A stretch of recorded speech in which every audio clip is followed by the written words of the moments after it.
Hello everyone, आज हम ऐसे स्टार स्पीकर से आज बात करने वाले हैं जिनसे हम काफ़ी सारे गहरी बातें सुनेंगे, सीखेंगे। उनका नाम है मिस्टर शुभेंदु शर्मा। आप सभी लोग उनको जानते हैं, उनके काफ़ी सारे वीडियोज़ हैं इंटरनेट पे, आप उनको देखते हैं और उनके काफ़ी सारे और भी इंटरव्यूज़ हैं लोगों के साथ जो आप देख सकते हैं इंटरनेट पे। तो चलिए हम शुरू करते हैं और उनको इंट्रोड्यूस करते हैं। हेलो सर, नमस्कार। नमस्ते जी, क्या हाल है? बहुत बढ़िया। तो हम थोड़ा चलते चलते बात कर लेते हैं, इंट्रोडक्शन, तो फिर हम जाके कहीं पे एक बात करेंगे। तो सर, आपने इतने सारे जंगल उगाने की जो मुहिम आपने छेड़ी है, मतलब जितने सारे आपने जंगल उगा रहे हैं और जो मियावाकी मेथड के साथ आप जंगल उगा रहे हैं, इसमें मतलब आपको सबसे पहले ये प्रेरणा कहाँ से आई है? बस कम शॉर्ट में बता दें, क्योंकि हमारे पास कुछ और नए व्यूअर्स भी हो सकते हैं जिनको शायद आप ना जानते हो, मैं ना जानते हैं। तो इसके लिए अगर कोई पहली बार आया हमारे वीडियो में, तो आपके बारे में अगर आप 2 शब्द बता सकें और उसी से हम स्टार्ट करना चाहेंगे। दरअसल जैसे आप जानते हो, मैं काशीपुर उत्तराखंड का रहने वाला हूँ। जी सर। और बेंगलोर में मैं नौकरी करता था। जी सर। टोयोटा में। डॉक्टर अकीरा मियावाकी जो एक जापानी वैज्ञानिक हैं जी, 1974 के आसपास उन्होंने एक मेथड बनाया जंगल लगाने का, और जापान में, ब्राज़ील में, अफ्रीका में, लगभग पूरी दुनिया में उन्होंने 2000 के आसपास फॉरेस्ट लगाए अपने इस मेथड से, जो आज मियावाकी मेथड के नाम से जाना जाता है जी। तो जहाँ मैं नौकरी करता था बेंगलोर में, टोयोटा के प्लांट में, वहाँ पर डॉक्टर मियावाकी को आमंत्रित किया गया जी, टोयोटा के ही द्वारा, इस सोच के साथ कि हमारी जो फैक्ट्री है उसको हम कुछ इस तरह का वातावरण दे सकें और प्रदूषण मुक्त कर सकें। और डॉक्टर मियावाकी दिसंबर 2008 में आए, एक लेक्चर उन्होंने फैक्ट्री के लोगों को दिया। उस लेक्चर में मैं भी शामिल था ऑडियंस में। तो जब मैंने उनका काम देखा, बड़ा प्रभावित हो गया। बहुत ज़्यादा प्रेरणा मिली कि भाई, हम तो प्रकृति का हनन कर रहे हैं। आप कार बना रहे हो, आप स्टील से कार बनाते हो, टायर बनाते हो तो रबर से बनाते हो, सारी चीज़ें प्रकृति से आती है। स्टील आती है तो कहीं माइनिंग होती है, रबड़ आती है तो कहीं जंगल कटता है, रबड़ के पेड़ लगते हैं, उससे रबर आती है। तो समझ में आता है कि चाहे आप कार बनाएं या कोई और प्रोडक्ट बनाएं, ज़्यादातर सामान जो हम इस्तेमाल कर रहे हैं आज की मॉडर्न लाइफ में, वो किसी ना किसी नेचुरल रिसोर्स से आ रहा है, एक प्राकृतिक स्रोत से आ रहा है, जिसका हम हनन कर रहे हैं और हमेशा के लिए ख़त्म कर दे रहे हैं। तो पहली बार मुझे टोयोटा में काम करते हुए और इंडस्ट्री के बीच में काम करते हुए एक ऐसा समाधान मिला कि जिन प्राकृतिक स्रोतों को हम ख़त्म करते जा रहे हैं, उनको वापस ठीक किया जा सकता है, पुनर्जीव किया जा सकता है। और उसका एक प्रत्यक्ष उदाहरण मैंने अपनी आंखों के सामने देखा। मियावाकी मेथड कह लीजिए, डॉक्टर मियावाकी की उस प्रेजेंटेशन में कह लीजिए। तो वहाँ से मेरे को प्रेरणा मिली और अगले साल फिर डॉक्टर मियावाकी दोबारा इंडिया आए हमारे साथ एक फॉरेस्ट लगाने के लिए। उस प्रोजेक्ट में मैं एज अ वॉलंटियर जुड़ा। क्या? और हमने 30,000 पेड़ों का जंगल लगाया बड़ा सा हमारी फैक्ट्री में। क्या बात है सर। और फिर मैंने काशीपुर में अपने घर में प्रयोग किया, वहाँ जंगल लगाया। और सच्ची प्रेरणा इन जंगलों को उगते हुए देखने से मिली। हाँ, वही छोटे छोटे रूप से। अच्छा, चलिए सर, हम आगे की बातें बैठ के करते हैं। ठीक है। हौली हौली रिलैक्स होके मैं आपसे कुछ सवाल पूछूंगा जो मेरे को सीखना होगा। हाँ जी। और मैं अपने दर्शकों को पहले बता दूं कि ये जो वीडियो है और मैं जितने भी वीडियोस बना रहा हूँ, ये मैं अपने आप को और मेरे जैसे लोगों को एजुकेट करने के लिए बना रहा हूँ, ताकि हम सीख सकें इनसे और इनसे समझ सकें कि हम ये पर्यावरण को बचाना और इसको कैसे बचा सकते हैं, किस किस तरीके से बचा सकते हैं और किस किस तरीके की हमें हैबिट, मतलब अपनी रहन सहन को हमें कैसे रखना चाहिए। इन सब चीज़ों के बारे में हम और भी वीडियोस बनाएंगे और भी लोगों से मिलेंगे। शुभेंदु सर की तरह और भी लोग हैं दुनिया में जो बहुत अच्छे अच्छे काम कर रहे हैं, उन लोगों से मिलेंगे। हम उन लोगों से सीखने की कोशिश करेंगे, समझने की कोशिश करेंगे कि किस टाइप से ज़िंदगी को और हम बेहतर बना सकते हैं, किस तरीके से हम और अच्छे अच्छे काम कर सकते हैं। तो मैं थोड़ा सा रिलैक्स हो जाता हूँ सर। और हाँ जी, बिल्कुल बिल्कुल रिलैक्स होके काम करता हूँ। मुझे भी रिलैक्स वाला काम ही ज़्यादा पसंद है। ये जो आपने मियावाकी मेथड आपने हमें बताया, ये मेथड में ऐसा क्या है, मतलब कुछ टेक्निकलिटीज में आप बताइए कि ऐसा क्या है इस मेथड में जो आपने सिर्फ इसी मेथड को चुना, मियावाकी मेथड को ही चुना। मतलब जंगल उगाना तो आप ऐसे सीड फेंक देते शायद उग जाता है, मेरी क्लेम की समझ है। मुझे लगता है कि कहीं पे भी अपना इस जंगल से अपना पेड़ उठा दूसरी जगह डाल दो, हो गया होगा जंगल, मेरी कहना क्या मतलब। बट आप ऐसा क्या, मतलब ऐसा टेक्निकलिटी में, या आपने तो रिसर्च किया होगा इस चीज पर्टिकुलर चीज़ों में, तो आपको ऐसा क्या लगा कि भाई यही मेथड मैं अपनाऊंगा rather than applying other methods? ठीक है, 3 तरह के वेजिटेशन होते हैं इस दुनिया में। कहीं पर भी आप जाते हो, आप हरियाली देखते हो, उसमें 3 तरह के वेजिटेशन होते हैं। पहला जिसे कहते हैं एक्चुअल वेजिटेशन, मतलब कि जो दिख रहा है। अगर आप किसी एयरपोर्ट पर उतरे तो आप देखते हो एयरपोर्ट के बाहर बड़ी हरियाली है, पर वो प्राकृतिक हरियाली नहीं है, वो गार्डन लगा हुआ है, एक लॉन लगा हुआ है। किसी आप बड़ी कंपनी में जाते हैं, उसके बाहर एक लॉन देखते हैं, वगैरह लगा रहता है जो। हाँ जी, तो ये जो हरियाली है इसे बोलते हैं एक्चुअल वेजिटेशन। इसका प्रकृति से कोई लेना देना नहीं है, ये दिखावे की वेजिटेशन है। अच्छा। उससे पहले उस स्थान पर जो भी वेजिटेशन रहा होगा, चाहे वो कुछ भी हो, पर जिसको इंसान ने नहीं लगाया है, वो अपने आप उगा हुआ है, उसको कहते हैं नेचुरल वेजिटेशन। उससे भी पहले, किसी शहर के बनने से पहले, किसी गांव के बनने से पहले, इंसानों के धरती पे उस स्थान पर आने से पहले जो वेजिटेशन पाया जाता है उसे कहते हैं potential natural vegetation. Potential natural vegetation, इसको हम हिंदी में क्या बोलेंगे, मतलब सरल भाषा में? पोटेंशियल मतलब मैं बताता हूँ आपको। पोटेंशियल का मतलब होता है किसके अंदर कितनी क्षमता है। अच्छा, हाँ। आपके अंदर क्या पोटेंशियल है वो तभी पता चलेगा जब आप अपने बेस्ट काम को कर रहे होगे। जी जी। अपना सर्वश्रेष्ठ काम कर रहे होगे, आपका पोटेंशियल पता चल जाएगा। जी। कब पता चलता है लोगों का पोटेंशियल? जब वो किसी विपदा में होते हैं, किसी परेशानी में होते हैं। आप देखते हो कि किसी को आप जानते थे कि यार ये तो बहुत ही डरपोक आदमी है, इसमें तो हमें नहीं पता था इतनी हिम्मत है। हाँ। कभी लड़ाई हुई, आपने देखा कि अरे ये तो बहुत हिम्मत वाला निकला। हाँ। है ना। वॉर्स में आप देखते हो कि कोई कोई लोग वॉर हीरो बन जाते हैं। और टाइम में नॉर्मल बंदा सा नॉर्मल सिपाही है, और के टाइम में एकदम से अपना पराक्रम जाग उठता है उनके अंदर। जी। ये उन्हें भी नहीं पता होता कि उनके अंदर इतना पोटेंशियल छुपा हुआ है, इतनी क्षमता छुपी हुई है। धरती के अंदर भी इस तरह का पोटेंशियल है। मैं ये भी नहीं कहूँगा कि छुपा हुआ है। वो क्यों बाहर नहीं निकल के आ पाता? क्योंकि हम किसी भी इलाके में अपना इंटरवेंशन, मतलब अपना प्रभाव छोड़ते रहते हैं। हम से मेरा मतलब है मानव। हाँ। अब आप कहते हो कि यार हम तो सारी जगह नहीं रहते, फिर ऐसा कैसे कि हमारा प्रभाव हर जगह है? हम नहीं रहते, पर हमारी जो गाय भैंसे हैं, हमारे जो भेड़ बकरी हैं, वो चरते रहते हैं। तो जो हमारा प्रभाव है वो इस ज़मीन की पूरी क्षमता वापस नहीं आने देता। ज़मीन में इतनी क्षमता है कि इस तरीके का हरा भरा जंगल मात्र 8-10 साल में खड़ा हो जाता है। अच्छा। जिस जगह पर हम बैठे हैं, आज से 12 साल पहले ये खेत था।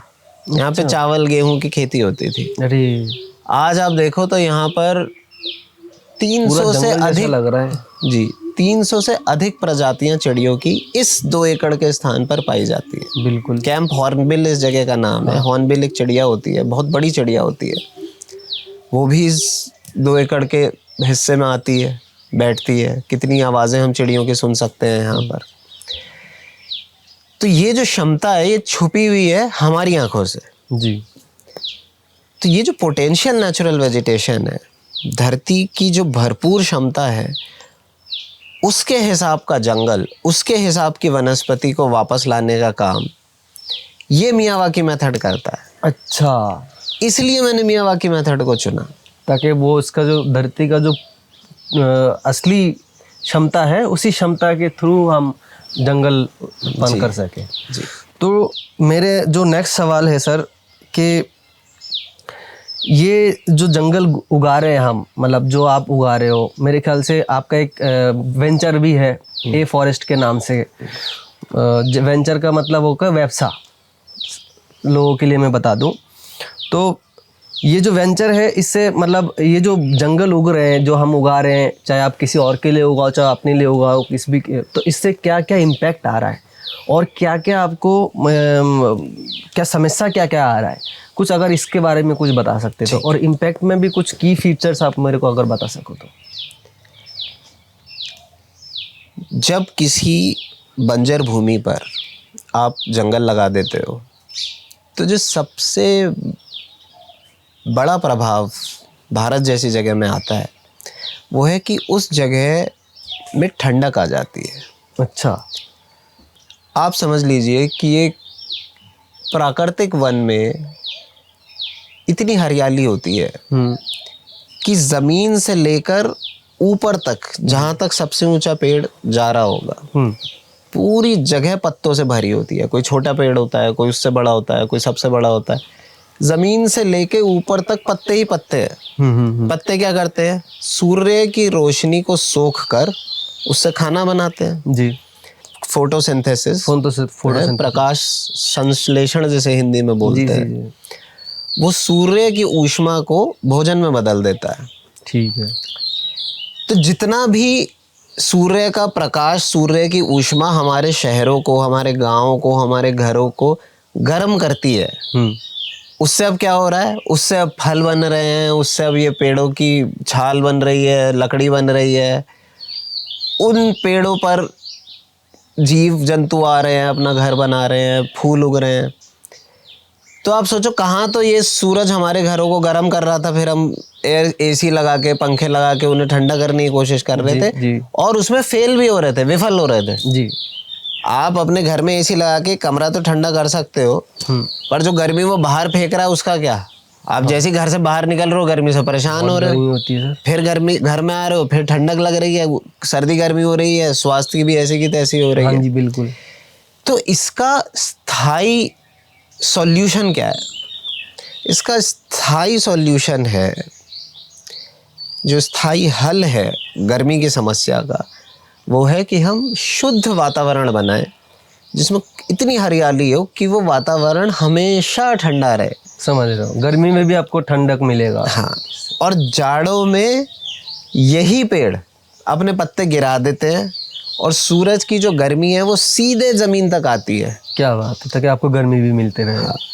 तो प्रकृति का जो सिस्टम है वो पहले से इतना सुंदर बना हुआ है कि जीव जंतुओं के रहने के लिए, जिसमें मानव भी शामिल है, परफेक्ट है।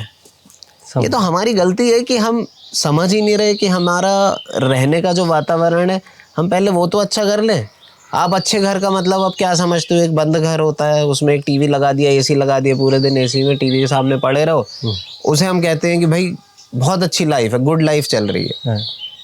पर आपके कमर में दर्द हो रहा है, आपको कैंसर हो रहा है, आपकी आंखें खराब हो रही हैं, आपकी स्किन खराब हो रही है। तो जीवन के आनंद के लिए ज़रूरी है कि हम वो वातावरण बनाएं जो हमें सच में सुख देता है, सच में आनंद देता है, अच्छा स्वास्थ्य देता है। जी, ये सबसे बड़ा प्रभाव है। बाकी बहुत सारे लोग मेरे से पूछते हैं, भाई आपका जंगल लगा लिया तो इससे हमें बेनिफिट क्या होगा? अब बेनिफिट का मतलब कमर्शियल बेनिफिट सोचते हैं। अच्छा, वो इनकम सोर्स सोच रहे हैं। हाँ, मैं सोचता हूँ कि ऐसा भी कुछ है क्या? मतलब कोई इनकम सोर्स भी है क्या? देखिए, मेरे जैसा आदमी तो इससे अपनी जीविका चला रहा है। जी जी जी, हम तो खूब पैसा बना रहे हैं, समझ रहा हूँ, है ना, और जंगल का भी भरपूर आनंद ले रहे हैं। पर हमारी सोच में पैसा सेकेंडरी है। समझ रहा हूँ, इसलिए वो पैसा भी आ रहा है, अब भी आ रहा है। तो जब आप पैसे से सोच अपनी शुरुआत करते हो तो आप कहते हो अच्छा जी, मैं यार वन लगाऊं तो सिर्फ वो प्रजातियां लगा लेता हूँ जिसमें फल आएंगे। लगाऊंगा मैं पोटेंशियल नेचुरल वेजिटेशन नहीं, पर सिर्फ वो लगाऊंगा जिससे फल मिलेंगे, सिर्फ वो बनाऊंगा। पोटेंशियल कहाँ रह गया फिर? सिर्फ वो बनाऊंगा जिससे लकड़ी मिलेगी। तो वो तो कोई ऑस्ट्रेलिया से यूकेलिप्टस ला के सदियों से लगा रहा है भारत में। हाँ। देख लो अब यूकेलिप्टस की प्लांटेशन का क्या हुआ, हर किसी ने लगा रखी है, जो लागत है वही वापस नहीं आती जब पेड़ कटता है। हाँ। मुझे इतना लगा यूकेलिप्टस का रिटर्न ऑन इन्वेस्टमेंट अच्छा है, मैंने सुना है। ऐसी सोच है, पर आप किसी उस जने से पूछना जिसने अपना खेत खराब करके मान लो किसी का 10 एकड़ का खेत है जी जिस पे वो तमाम फसलें लगा सकता था, अब उसने ये यूकेलिप्टस लगा दिया। अब 10-15 साल तो लगेंगे ना उसको बड़ा होके बिल्कुल बिकने आराम लायक से बनने में। लगेंगे, वो बड़ा तभी वो काट पाएगा। 10-15 साल तक खेती बंद। जी 10-15 साल तक जो आमदनी होनी थी अब वो नहीं हो रही। 10-15 साल बाद जब वो उसे काट के बेचेगा तो सिर्फ वही थोड़ी है मार्केट में, हर कोई लालची है, हर किसी ने यूकेलिप्टस लगा रखा है, तो उसको उनसे तो कम रेट पे बेचना पड़ेगा। जी जी जी तो आपको जो औने पौने दाम बिक रहे हैं, मिल रहे हैं, उस पे आप अपना सामान बेच रहे हो। तो 15 साल पहले जब किसी ने यूकेलिप्टस नहीं लगाया था और यूकेलिप्टस की लकड़ी महंगी बिक रही थी तो आपने अपना खेत खराब कर लिया यूकेलिप्टस लगा के।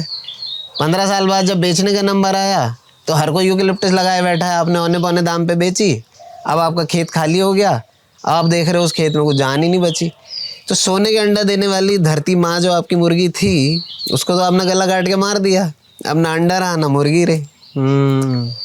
तो लालच जो है ना, या कमर्शियल सोच जो है ना, वो आपको कमर्शियल बेनिफिट भी नहीं देती। अगर सच में फ़ायदे का सौदा करना है तो आपको वैल्यू की तरफ ध्यान देना चाहिए कि जंगल आपको पैसे के अलावा क्या देता है। अगर वो चीज़ अच्छी है तो पैसा तो आ ही जाता है। अब हमारे जो क्लाइंट्स हैं वो ऐसे लोग नहीं हैं जो सोचते हैं कि जंगल का गला काट के 4 पैसे बना लेंगे। हमारे जो क्लाइंट्स हैं वो रियल एस्टेट वाले लोग हैं, वो होटल और रिजॉर्ट वाले लोग हैं। वो एक छोटी सी कॉटेज बनाएंगे, अगर वो कॉटेज जंगल से घिरी हुई है तो उनका क्लाइंट 20,000 रुपया 25,000 रुपया पर नाइट भी देने को तैयार है। बिल्कुल होंगे। अगर वही कॉटेज धूल धक्कड़ से घिरी हुई है तो उसके 2,000 रुपये पर नाइट भी नहीं मिलेंगे। कॉटेज वही है पर एनवायरनमेंट कितना अलग है। अब दिल्ली बॉम्बे में अपार्टमेंट में रहने वाला आदमी अगर उत्तराखंड आ रहा है तो वो ऐसी शुद्ध वातावरण में बैठना चाहेगा। बिल्कुल। तो ये लोग हमसे जंगल लगवाते हैं और जो पैसा हम मांगते हैं वो ही हमें दे देते हैं। तो कमर्शियल बेनिफिट तो हमें सबसे ज़्यादा है जी। जो पेड़ बाज़ार में 100 रुपये का मिल रहा है, अगर हम उसे 1,000 रुपये का भी लगाते हैं तो हमारा क्लाइंट खुश होकर वो पैसा देता है, क्योंकि वो तो उस 1,000 रुपये को खर्च करके कल को 20,000, 30,000, 1 लाख, 10 लाख रुपए तक कमाएगा ना। ये पेड़ तो स्थायी रूप से यहीं है अगले 100 साल के लिए। बिल्कुल। ये तो उसे हमेशा पैसा देता रहेगा। बिल्कुल। उसको भी निरंतर इनकम मिलेगी, हमें भी निरंतर काम मिलता रहेगा। और आपका मोटिव पूरा हो रहा है पेड़ लगाने का और पर्यावरण को बचाने का। क्योंकि मोटिव ये है, इसलिए पैसा भी है। मोटिव अगर सिर्फ पैसा होता ना तो फिर ये नहीं हो पाता। बहुत अच्छा लगा सर, आपने इसके जवाब भी काफ़ी मेरे को डिटेल में बताया ताकि मेरे जैसे लोगों को समझ में आए और मुझे समझ में आए स्पेशली। और दूसरी बात ये है कि आपको इसमें सबसे पहले चैलेंजेस क्या क्या आया है, ऑलरेडी आपने जो जो चैलेंजेस फेस किया है और आपको और क्या क्या चैलेंजेस अभी भी फेस करना पड़ रहा है, और आप कैसे कैसे इस चैलेंजेस को कैसे टैकल करते हो खुद, और किस टाइप के चैलेंजेस आपको लगता है कि और इस टाइप के चैलेंजेस तो मिलेंगे ही मिलेंगे, और इसको आप कैसे मतलब देखते हो। और अगर आपकी कोई एक नई टाइप के, जैसे नई ज़माने के जो लोग होते हैं, सॉरी मेरी बोलचाल इतना अच्छा नहीं है क्योंकि आपको पता है कि मैं एक स्ट्रीट से उठ के आया हूँ, तो मेरी बोलचाल उतना अच्छा नहीं है कि मैं आपको बहुत अच्छी तरह से समझा सकूं। पर आप समझ जाओ कि मेरे जैसा बंदा कोई मेरा छोटा भाई हो, कोई मेरी जैसे उम्र के हम उम्र के कोई बंदा हो, आपकी वीडियो देख के, आपकी चीज़ें देख के और मोटिवेटेड होता है कि मैं भी सर शुभेंदु सर की तरह मैं भी जंगल उगाऊंगा अपनी जगह पर या अपनी किसी जगह गाँव पर, अपने किसी शहर में। तो उसको किस टाइप के चैलेंजेस फेस करना पड़ सकता है या वो कैसे अपनी चीज़ों को टैकल कर सकता है, उस सेंस में मैं आपसे पूछ रहा हूँ। तो आपको क्या क्या बड़े चैलेंजेस क्या क्या लगा? छोटे मोटे चैलेंजेस तो हम डेली सबके लाइफ में ही होता है। इस पर्टिकुलर काम को लेकर आपको कैसे कैसे चैलेंजेस आया और कैसे कैसे चैलेंजेस को आप फेस कर रहे हो अभी, और जिससे आप मुक्ति पाना चाहते हो या जिससे आप ओवरकम करना चाहते हो, तो बताइए सर कुछ। तो सबसे पहले तो आपका बात करने का तरीका बहुत बढ़िया है और मुझे सब समझ में आ रहा है। और ज़रूरी नहीं है कि हम बड़े शब्दों का ही प्रयोग करें और ऐसी बातें करें जो सर के ऊपर से निकले। आपकी बात मुझे समझ में आ रही है। तो हाँ सर, मेरा मोटिव भी यही है कि मैं बिल्कुल जैसे मैं हूँ वैसे ही अपनी दोस्तों को, भाइयों को बताऊं कि मैं ऐसा आदमी हूँ, और मैं ऐसे ही लोगों को कैटर समझाने के लिए मैं इस टाइप की वीडियोस बनाऊंगा, और आगे भी ऐसे ही नॉर्मल भाषा में बात करूंगा, ज़्यादा हाई फाई नहीं करेंगे। तो करते रहो आप, सही सही बात करते हो आप, कोई ऐसी परेशानी वाली बात नहीं। तो जिस चैलेंज से मैं अभी जूझ रहा हूँ वो ये है कि अब हमारा काम काफ़ी फैल चुका है भारत में, भारत के बाहर कई जगह फैल चुका है। दो इसमें समस्याएं आ रही हैं। पहली ये कि जो देसी प्रजातियां हैं पेड़ों की, उनके पौधे अभी कहीं नहीं मिलते जी। जैसे कि मान लो आप एक आर्किटेक्ट हो और बिल्डिंग बना रहे हो, और ऐसे सामान से बना रहे हो जो कि सब जगह मिल जाता है। टाइलें मिल जाती हैं, टंकियां मिल जाती हैं, सीमेंट मिल जाता है। तो आप दुबई में भी जाके काम कर सकते हो, आप यूरोप में भी जाके कर सकते हो, आप अमेरिका में भी कर सकते हो। जी। हमें पौधे नहीं मिलते। अब पौधे अगर आपको चाहिए तो उसका जो प्रोसेस जो है वो इतना लंबा है कि आपको 3-4 साल तो बीज इकट्ठा करने में ही लग जाते हैं। कोई पेड़ है वो साल में 2 बार बीज देता है, कोई पेड़ है जो 2 साल में 1 बार बीज देता है। अच्छा। कोई पेड़ है जो 10-12 साल में 1 बार बीज देता है। अरे बाप रे। अब जंगल भी आपको इन्हीं प्रजातियों का लगाना है, तो आपको शुरुआत में बहुत सारा समय बीज इकट्ठा करने में, एक नर्सरी बनाने में, उस सप्लाई चेन को बनाने में लगता है जिसका इस्तेमाल करके आप जंगल लगा पाओगे। तो अगर आप शुद्ध काम करना चाह रहे हो तो शुरुआत में आपको बहुत समय देना पड़ता है। अब हम चाहते तो हैं कि हम दुनिया के हर कोने में जंगल लगा दें, पर चूंकि उसका जो आधार है उसको तैयार करने में इतना समय लग जाता है कि हम रातों रात ये काम नहीं कर सकते। अपेक्षा लोग हमसे यही करते हैं कि आज अगर उन्होंने एक ईमेल भेजा है या फ़ोन किया है तो कल से हम उनकी जगह पर काम शुरू कर दें। पर हम भारत के अंदर ही नहीं कर पाते ये चीज़। अभी हमें जैसे लखनऊ से कोई प्रोजेक्ट आ गया, लखनऊ में हमने पहले काम नहीं किया कभी नहीं। तो पहली बार हम जब किसी जगह पे काम करते हैं तो वहाँ पे कई बार हमें 2 से 3 साल सिर्फ तैयारी करने में लग जाते हैं।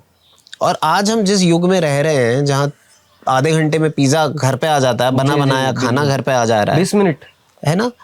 तो ऐसे में आदमी, अगर हम बोल रहे हैं कि भाई हम काम तो करेंगे आपके यहाँ पर 2 से 3 साल हमें लगेंगे, तो बोलते हैं यार ये कैसी कंपनी है, ये तो कुछ ज़्यादा ही समय नहीं मांग रहे। पर प्रकृति की जो स्पीड है, इसका जो वेग है, उसके हिसाब से 2-3 साल तो बहुत कम है। बिल्कुल। पर ये चैलेंज हम फेस करते हैं आज के दौर में। दूसरा चैलेंज किसी भी नई काम को करने में आता ही है। तो जब 14 साल पहले मैंने कंपनी की शुरुआत करी थी, तब ज़्यादातर काम पेड़ लगाने का, पेड़ पौधे लगाने का NGOs कर रहे थे, non profit, non governmental organisation, social organisations कर रहे थे। तो मैं अगर जाके किसी को बोलता था कि जी हम प्रोफेशनली, पेशेवर तरीके से पेड़ लगाते हैं, जैसे आप किसी कॉन्ट्रैक्टर को पैसा देते हैं ऐसे ही आप हमें पैसे देंगे, हम एक जंगल लगाएंगे और जंगल उग जाए तो आप पैसे देना, नहीं तो वो भी मत देना। जैसे किसी कॉन्ट्रैक्टर को आप देते हो, भाई बिल्डिंग बनाई तो उसे कॉन्ट्रैक्टर को पैसा मिलेगा, नहीं बनाई तो क्यों मिलेगा। तो लोग कहते हैं वो सब तो ठीक है, पर ये काम तो गवर्नमेंट फ्री में करती है तो तुमसे क्यों कराएं भाई। अरे बाप रे। अब गवर्नमेंट जो पेड़ लगाती है, मुझे नहीं पता उसमें कितने बचते हैं, पर जो बेंगलोर में जहाँ मैं रहता था वहाँ की म्यूनिसिपैलिटी का जो खुद का डेटा था, म्यूनिसिपैलिटी का जो डेटा था, वो कहते थे कि 10% हमारा सर्वाइवल रेट है। 100 पेड़ लगाते हैं तो 10 बचते हैं, 90 पेड़ हम अगले साल उसी जगह पे फिर से लगाते हैं। अच्छा। ऐसे करते करते 10 सालों में एक जगह पूरी हरी भरी होती है। 100 पेड़ लगाए, फिर 10 मरे, फिर 80, ऐसे करते करते वो 10 साल को एक जगह, 10 साल में एक जगह ग्रीन कर पाते हैं। तो मैं कहा यार हम कह रहे हैं कि 90% सर्वाइवल मिलेगा। धीरे धीरे लोगों को ये चीज़ें समझ में आई। एक बार फिर हमने शुरुआत के कुछ प्रोजेक्ट्स किए, वो जब उग गए फिर हमें काम मिलना चालू हुआ, जब लोगों को दिखने लग गया कि भाई देखो हमने करके दिखा दिया। पर इस पूरी श्रृंखला में लगभग 5 साल लग गए। अच्छा। हाँ, पहले किसी के घर में जंगल लगाया, वो उगा 2 साल में, फिर उनके घर में लोगों को ले जाता था, दिखाता था, तो उससे और 2-4 क्लाइंट मिले। फिर एक बेंगलोर एयरपोर्ट पे हमें प्रोजेक्ट मिला, तो एयरपोर्ट का जंगल ऐसा था कि मैं किसी को भी भेज सकता था वहाँ पे। बिल्कुल बिल्कुल। फिर लोगों ने वो देखा, फिर सबको लगा कि भाई एयरपोर्ट वालों ने काम दिया है तो कोई ढंग के ही लोग होंगे। समझ रहा हूँ। ऐसे करते करते फिर वो अपने ट्रस्ट बिल्ड कर लिया और हाँ। अपना एक नेटवर्क बनाया। पर इसमें 5-6 साल लगे। अच्छा। अब ये तो कहानी है बेंगलोर की। फिर यही चैलेंज हमें दिल्ली में आया, यही चैलेंज हमें हैदराबाद में आया, यही बॉम्बे में आया। अब चूंकि इन शहरों में हम 4-5 साल पुराने हमारे वन हो चुके हैं, तो यहाँ पे हम किसी को भी भेज के दिखा सकते हैं कि भाई हाँ देखो ऐसा जंगल दिखेगा तुम्हारा 4-5 साल बाद। तो लोग कहते हैं भाई बहुत बढ़िया, लो भाई हमसे प्रोजेक्ट ले लो। क्योंकि ये वन है तो इसका आनंद, असली आनंद तो वन में आने के बाद ही पता चलेगा। मैं कितनी भी आपको इस जगह की फ़ोटो दिखा देता, ये अनुभव आपको कंप्यूटर का स्क्रीन देख के नहीं मिलता। नहीं मिलता, बिल्कुल नहीं मिलता। तो इसकी जो असली वैल्यू, इसका जो असली प्रभाव है, वो हमारा होने वाला क्लाइंट जंगल में आके ही महसूस कर सकता है। बिल्कुल बिल्कुल। तो इसका मतलब है हमें छोटे बहुत सारे वन दुनिया भर में अलग अलग जगहों पे लगाने होंगे, जिससे हम लोगों को ये बता सकें कि भाई असली जंगल, शुद्ध जंगल क्या होता है। तो ये एक चैलेंज मैं फेस करता हूँ कि लोग हमें अभी भी 14 साल बाद भी डाउट करते हैं, संदेह करते हैं कि यार ये कुछ अलग तो कर रहे हैं, पर शायद हमारी ज़मीन पे, हमारे जगह पे चल नहीं पाएगा ये काम। अच्छा अच्छा। ये समझ होना, इस समझ को पैदा करना कि प्रकृति हर जगह एक सी है, हर जगह एक ही तरीके से काम करती है, चाहे वो सऊदी अरब हो या यूरोप हो या अमेरिका हो, भारत हो।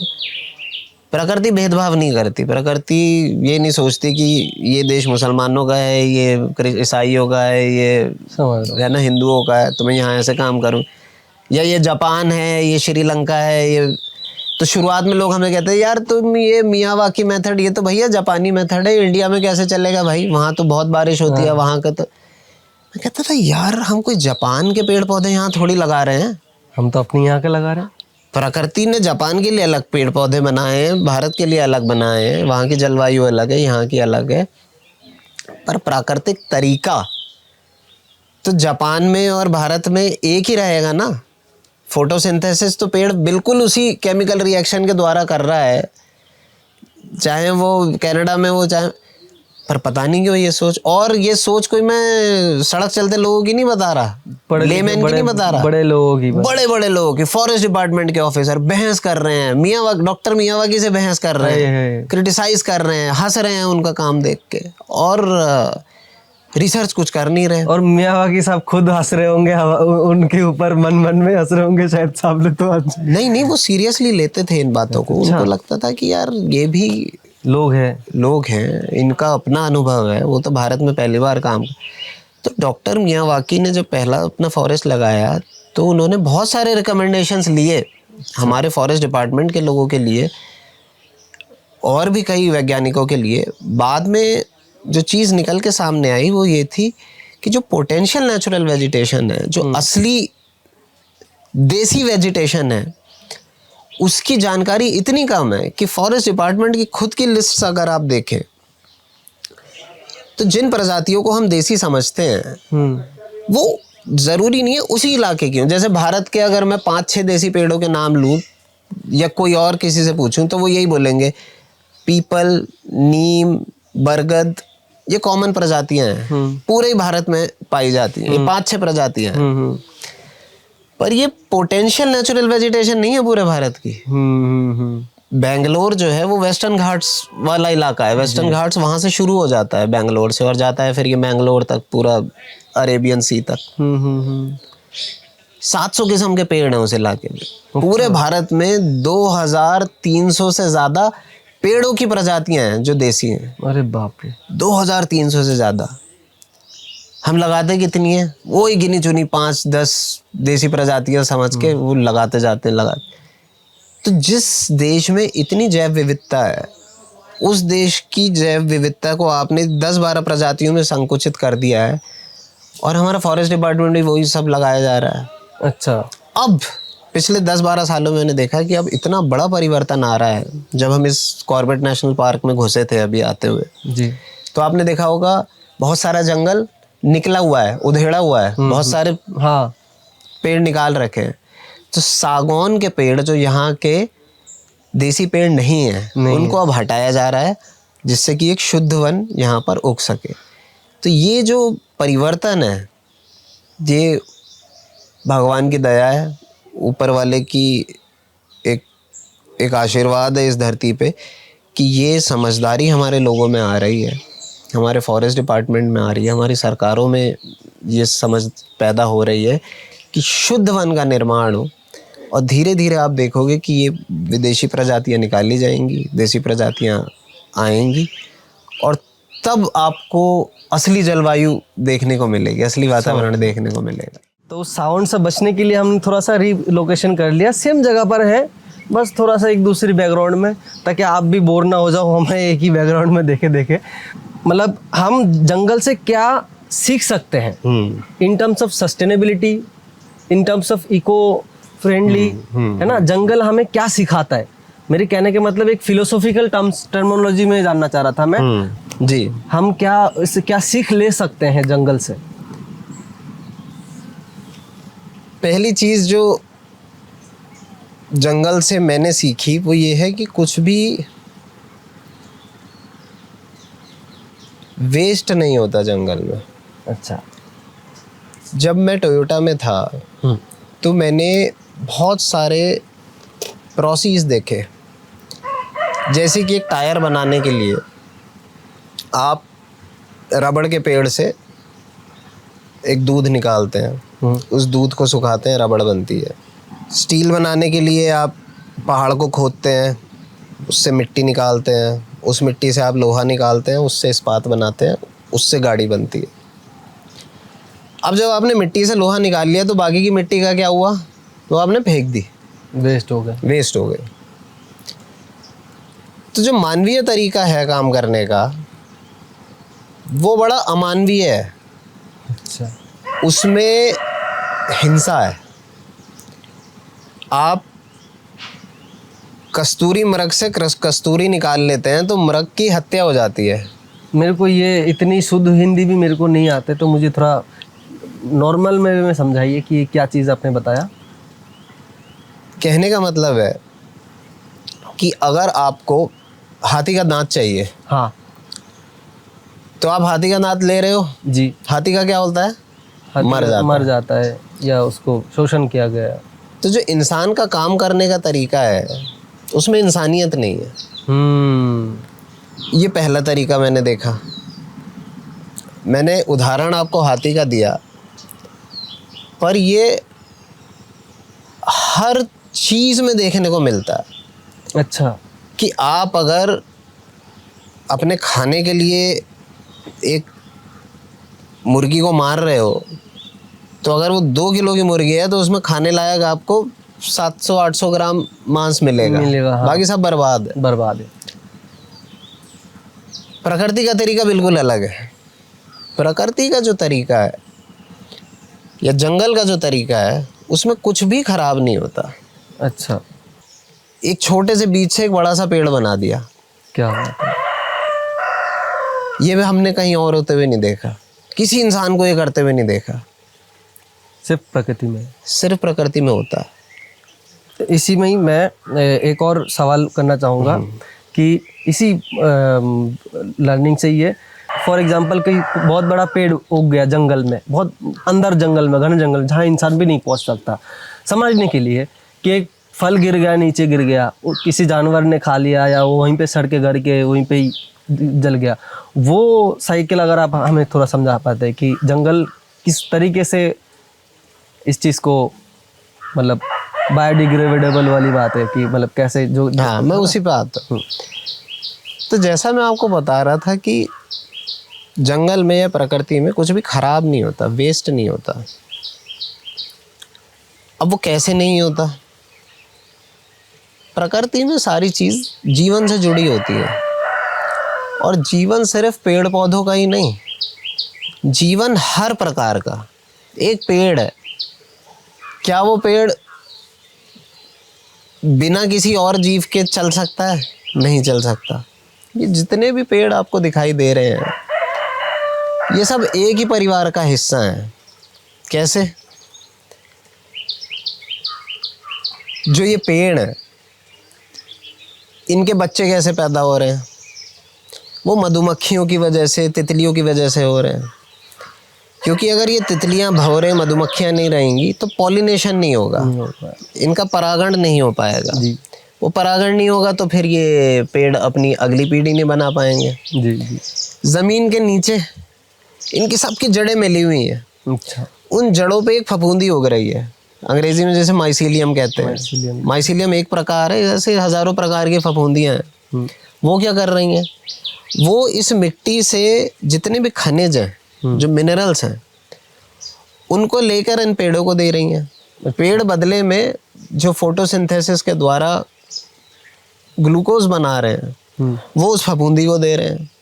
तो ये एक एक्सचेंज चल रहा है, आदान प्रदान चल रहा है। जो केचुए हैं जमीन के वो इन पेड़ों के लिए मिट्टी खोद खोद के खोल रहे हैं। अच्छा। उस मिट्टी में इनकी जड़ें बढ़ती चली जा रही हैं। क्या बात है। जो पत्तियां इन पे उग रही हैं पेड़ों पे, उनको खाने के लिए हिरन और दूसरे शाकाहारी जो जानवर हैं वो आ रहे हैं, वो इनकी पत्तियां खा रहे हैं। उनसे जो गोबर गिर रहा है उस गोबर को कोई और तरीके के छोटे जीव जंतु, कीड़े मकोड़े खा रहे हैं। वो क्या कर रहे हैं? वो मिट्टी को और उपजाऊ बना रहे हैं, उससे और पेड़ों को उगने में फ़ायदा मिल रहा है। तो ये जो एक पूरा क्रम है, एक पूरा चक्र है प्रकृति का, वो एक दूसरे पर निर्भर है। समझ लो। ये काम प्रकृति में बड़े सहजता से, बड़ी आसानी से होता है। हम सोचते हैं कि जंगल का मतलब मार काट, जंगली जानवर एक दूसरे को खा रहे हैं। जैसे टीवी में दिखता है जब बाघ हिरन के पीछे जा रहा है, हिरन किसी और के पीछे जा रहा है। हाँ। वो टीवी में इसलिए ऐसा दिखता है क्योंकि उसे देखने वाला जो नज़र है ना, वो इंसान की नज़र है, वो कैमरे की नज़र है, प्रकृति की नज़र नहीं है। प्रकृति की नज़र तो भगवान की नज़र है, जो हर चीज़ को पूरी तरीके से देख रहा है। तो उसे पता है कि बाघ को हिरन को खिलाना है और उससे हिरन को ही फायदा है। उनकी जो जनसंख्या है वो ठीक से चलती रहे, वो समूह ठीक से काम करता रहे और हमेशा जीता रहे, उसके लिए ज़रूरी है बाघ का होना भी। तो जो प्रकृति की नज़र है वो एक अलग नज़र है। हमें उस नज़र से भी चीज़ों को देखने की, समझने की सोच पैदा करनी है। जो मैंने सीखा वो ये है कि एक तो कुछ भी ख़राब नहीं हो रहा प्रकृति में, दूसरा हर चीज़ एक दूसरे से जुड़ी हुई है। तो उसमें इंसान अलग है क्या? इंसान अलग नहीं है। इंसान भी उसी चक्र में अपने आप को बड़े आसानी से फिट कर सकता है। तो ये जब मैंने सीखा तो मैंने फिट होने की कोशिश करी। अब वो कोशिश पूरी तरह से सफल हुई या असफल हुई ये मुझे नहीं पता। विकास का मतलब क्या है? हम प्रोग्रेस कर रहे हैं, हम विकास कर रहे हैं, तो किस लिए कर रहे हैं? अपने जीवन को अच्छा बनाने के लिए कर रहे हैं ना। बिल्कुल। तो जो आपका आध्यात्मिक विकास है उसका मार्ग प्रकृति की समझ से ही हो पाए, शुरुआत उसकी होती है। ठीक है सर, बहुत अच्छा लगा, आपने इस टॉपिक पे काफ़ी सारी चीज़ें हमें बता दिया। और हम जानना चाहेंगे कि अब जंगल को बचाने की क्या क्या तरीका है। और आप तो मतलब नई जंगल उगाते हैं और हमारे इंडिया में भी है और दुनिया में भी बहुत सारे जगह पर है ना जंगल काटे जा रहे हैं। बहुत सारे जगह पर जंगल मतलब वही है कि इंसानी की दखलंदाज इतना हो गया है कि चीज़ें धीरे धीरे लुप्त हो रहे हैं। तो ऐसे एज अ फर्स्ट मूवर हम क्या कर सकते हैं कि जो जंगल ऑलरेडी है उसको और कैसे तरीके से रिवाइव कर सकें जी। और फर्स्ट स्टेप क्या लेना चाहिए किसी भी जंगल को सेव करने के लिए या फिर किसी भी जंगल को उगाने के लिए? जो पहला स्टेप है वो कानून का स्टेप है। पहली जो सोच है वो ये है कि महत्व हम किस चीज़ को देते हैं। आज की तारीख में भारत जैसे देश में अगर आप एक हाईवे बना रहे हैं जो एक नेशनल इंटरेस्ट का प्रोजेक्ट है तो आप जंगल को बिना अनुमति भी काट सकते हैं। मुझे ऐसा लगता है कि कानून का काम है कि जो चीज़ महत्व की है उसको बचाना। अब अगर हमारे देश की, हमारे समाज की समझ में जंगल सबसे महत्वपूर्ण चीज़ नहीं है तो ये नहीं बच पाएगा। सही है। अगर हाईवे सबसे महत्वपूर्ण है तो हाईवे बनेगा, जंगल नहीं बचेगा। अब ये तो हम आपको मिलके, जनतंत्र है, ये तो जनता को निर्णय लेना है कि उसे हाईवे चाहिए या जंगल चाहिए। जी जी जी। उसमें मैं ज़्यादा कुछ कह नहीं सकता, क्योंकि मेरी सोच है कि जंगल चाहिए, पर मेरी एक जने की सोच है।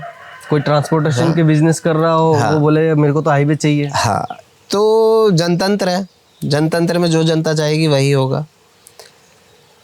पर सोच से ही कानून बनता है, और कानून बचा सकता है जंगल को। तो आपके कहने का मतलब ये है कि सबसे पहले कोई कानून बने जो जंगल को सेव करने के कानून है, कानून पहले भी था। आज का कानून ये कहता है कि भाई अगर नेशनल इंटरेस्ट, राष्ट्र का उत्थान हो रहा है, राष्ट्र आगे जा रहा है इस प्रोजेक्ट की वजह से, तो आपको एनवायरमेंटल क्लियरेंस नहीं चाहिए, जंगल का हनन करा जा सकता है। तो ये तो हम निर्णय लेंगे ना कि भाई हमें एयरपोर्ट चाहिए या फिर हमें जंगल चाहिए।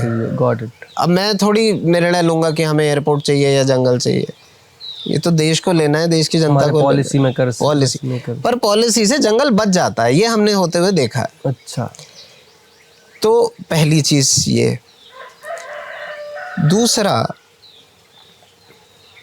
दूसरी फिर कानून की बात है, पर ये थोड़ी सी इनडायरेक्ट तरीके से जंगल कैसे बच सकता है मैं वो बताता हूँ। हाँ, वो बता दीजिए। आज की तारीख में अगर आप एक कार चला रहे हो, गाड़ी चला रहे हो, डीजल की या पेट्रोल की, जी, तो आप 15 साल से ज़्यादा उसे नहीं चला सकते।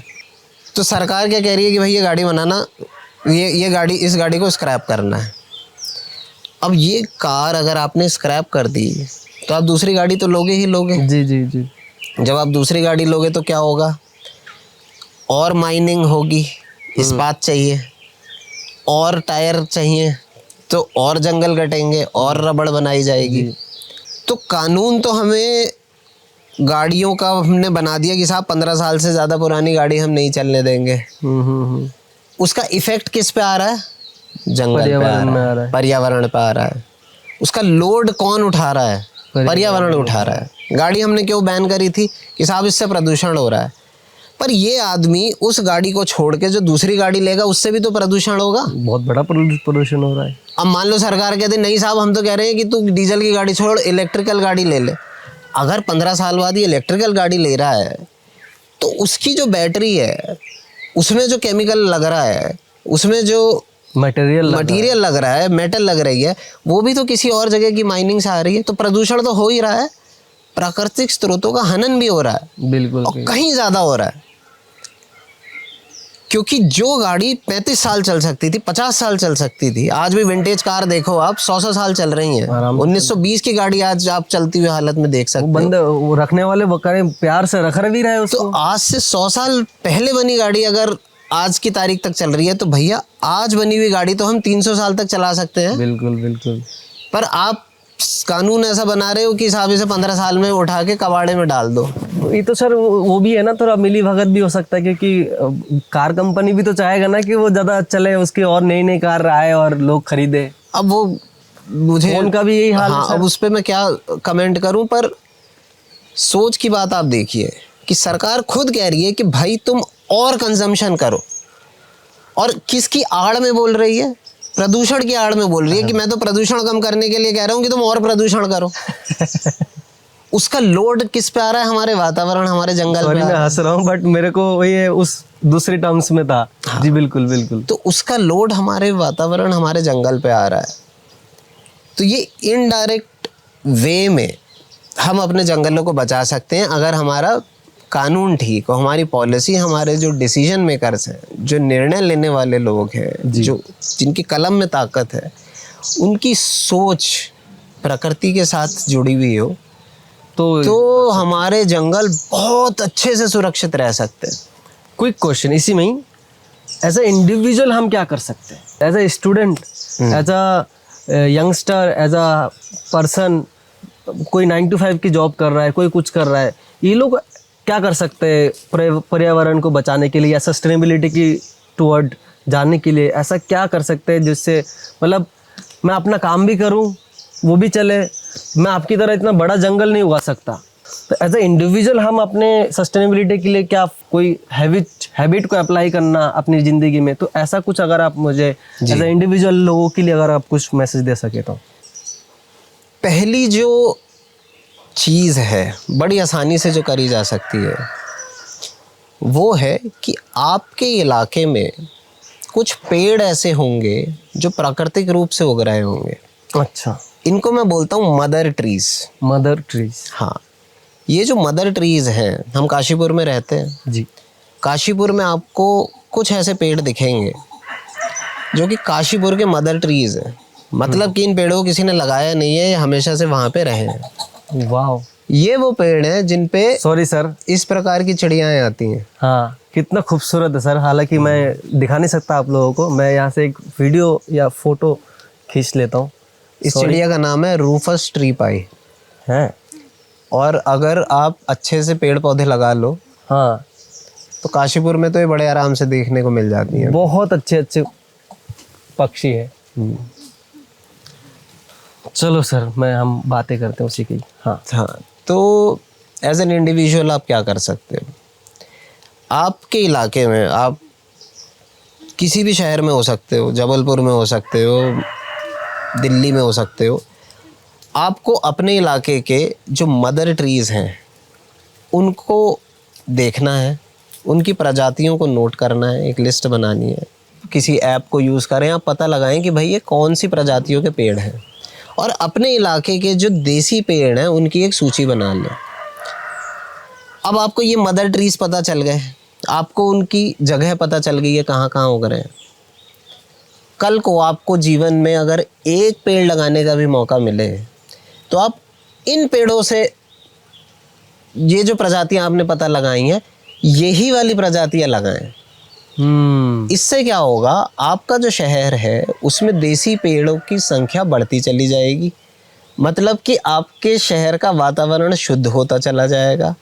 और जैसे एक माँ बच्चों को पालती है, उस प्रकार से ये जो मदर ट्रीज़ हैं ये आपके इलाके को बेहतर तरीके से पालेंगे, पोसेंगे, उस जगह का वातावरण शुद्ध करते चले जाएंगे।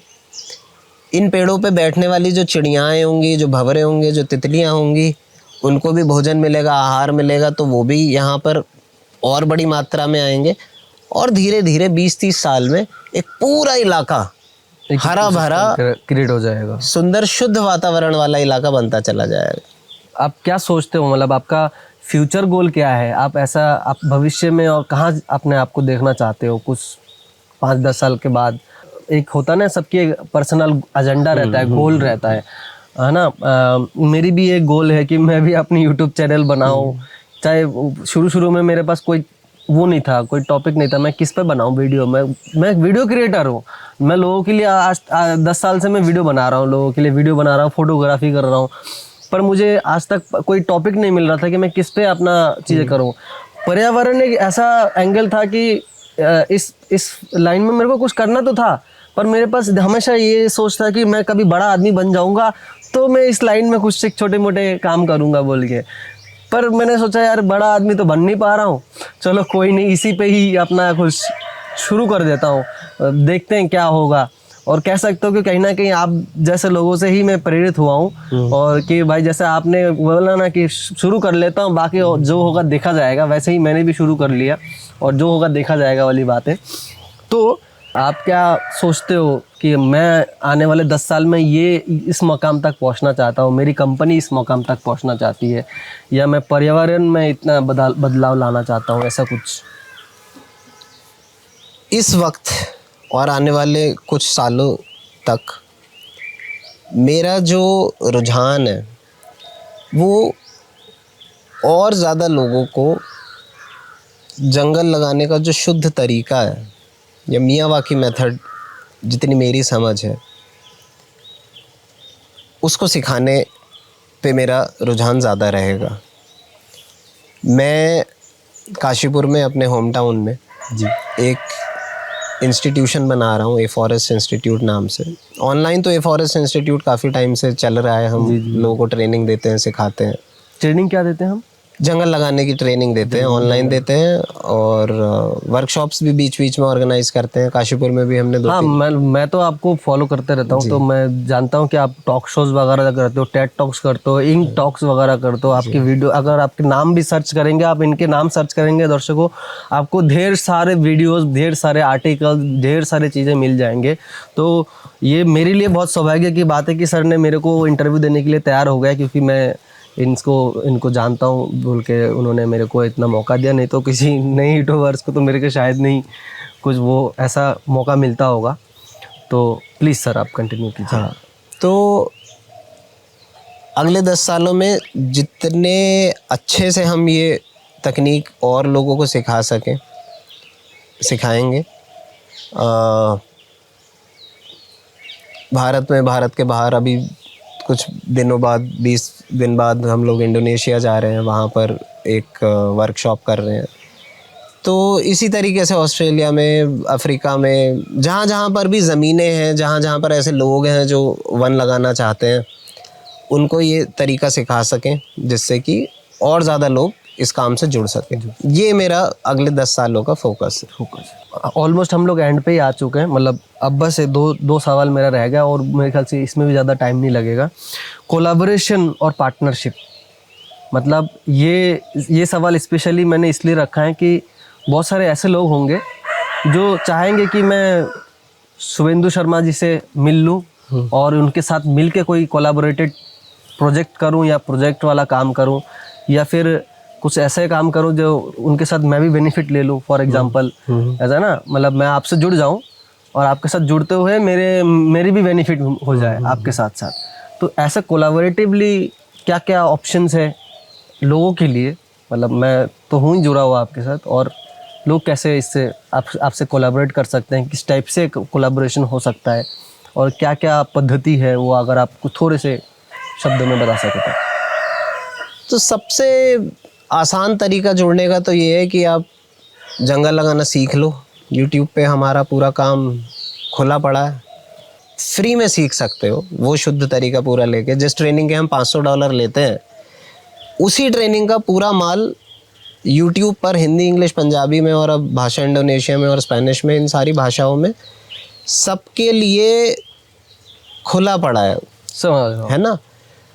वहाँ से सीख के आप अपने घर में जंगल लगाओ, आप प्रोफेशनली, पेशेवर तरीके से जंगल लगाओ, पैसा कमाओ, काम करो।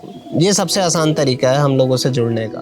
सबसे पहले लाख लाख बधाई हो आपको, आप यहाँ तक पहुँचे, इसका मतलब आपने पूरी वीडियो देखा है। मैं उम्मीद करता हूँ कि आप इस वीडियो से ज़रूर कुछ ना कुछ नहीं सीखा होगा, और आप इसमें से अपनी ज़िंदगी में भी कुछ ना कुछ चीज़ें अप्लाई करेंगे और पेड़ लगाएंगे। सबसे पहली बात, अपने पर्यावरण को बचाएंगे।